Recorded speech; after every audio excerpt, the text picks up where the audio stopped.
আজ আমি একটি রবীন্দ্রনাথ ঠাকুরের কবিতা আবৃত্তি করে শোনাতে চলেছি। মাকাল।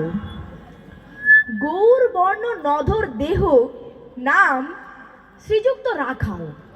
জন্ম তাহার হয়েছিল সেই যে বছর আকাল। গুরু মশাই বলেন তারে, বুদ্ধি যে নেই একেবারে, দ্বিতীয় ভাগ করতে সারা 6 মাস ধরে নাকাল। রেগে মেগে বলেন, বাঁদর, নাম দিনু তোর মাকাল।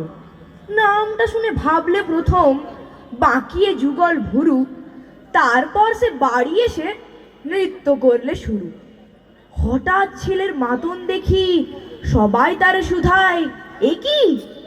সকলকে সে জানিয়ে দিল, নাম দিয়েছেন গুরু। নতুন নামের উৎসাহে তার বক্ষ দুরু দুরু।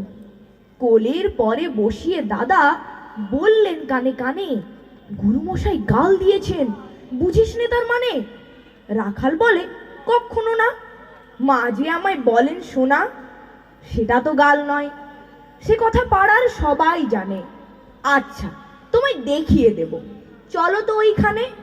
টেনে নিয়ে গেল তাকে পুকুর পাড়ের গাছে, বেড়ার পরে লতায় যেটা মাকাল ফুলে আছে। বললে, দাদা সত্যি বলো, সোনার চেয়ে মন্দ হলো? তুমি শেষে বলতে কি চাও, গাল ফুলেছে গাছে? মাকাল আমি, বলে রাখাল দুহাত তুলে নাচে। দোয়াত কলম নিয়ে ছোটে, খেলতে নাহি চায়। লেখাপড়ায় মন দেখের মা অবাক হয়ে যায়।